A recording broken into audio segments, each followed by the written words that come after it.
Radhe Radhe everyone, good morning. তোমরা সবাই কেমন আছো? আশা করছি ভালো আছো। আমিও বেশ ভালো আছি। তো দেখো, সকালবেলায় উঠে গেছি আর বেজে গেছে উঠতে 8টা। তো ওঠার পর ভালোভাবে কিন্তু উঠে গেছি ঘুম থেকে। তারপর জানলাটা খুলে দিয়ে দেখছি কি রোদ উঠে গেছে। তারপর দেখে কিন্তু বিছানাটা ভালোভাবে সেমটে দিছি। আর সাদা চাদর না বেশি নোংরা হয়, তাই না? আর আমার মেয়ে জানো, ছোটো বাচ্চা চকলেট বিস্কুট কিছু भी খাবে তো বিছানাতেই খাবে, এই জন্যে আর একটু বেশি নোংরা হয়ে যায়। তো যাই হোক, দেখো এদিকে কিন্তু আমার বিছানাটা খুব ভালোভাবে আমি সেমটে নিয়েছি। আর এদিকে কিন্তু ভালোভাবে রুমটা ঝাড়ু দিয়ে দিয়েছি। আর দেখছো আমার সঙ্গে কিন্তু আমার মেয়ে উঠে যায়, আমার সঙ্গে ঘুমের থেকে উঠবে। তো উঠে গেছে ও, আর উঠে পর বলছে মাম্মি চকলেট, ঘুম থেকে উঠলে ওকে চকলেট চাই। তো দেখো এদিকে কিন্তু রুমটা ঝাড়ু দেওয়া কমপ্লিট। তারপর চলে এসেছি মুখ ধুতে। তো মুখ ধোয়া কমপ্লিট হয়ে গেছে। তারপর এদিকে আমার মেয়ের জন্য চাপান দিলাম ডালিয়া। তো সকালবেলায় না ওকে আমি ডালিয়া খোয়াই, মানে খিচুড়ি বানাই।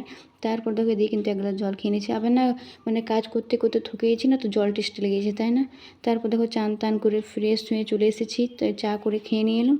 তারপর নাস্তা করে নিয়েছি। আর এদিকে চা বানছি ভাত আর ডাল।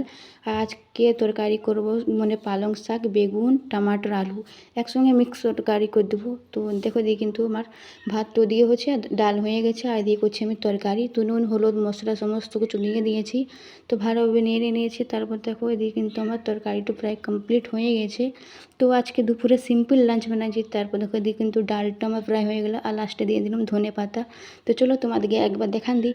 এখানে আছে গরম গরম ভাত, আর এখানে আছে ডাল ধনে পাতা দিয়ে, আর এখানে আছে সব মিক্স করে তরকারি। তারপর সমস্ত রান্না বান্না কমপ্লিট। এবার দেখো কটা বাসন ছিল ধুয়ে নিয়েছি। তারপর কিচেন সাফা করে দিয়েছি। আর দুধ এলো, তো দুধটা কিন্তু গরম করতে বসে দিলাম। তো চলো tata, bye bye, good afternoon.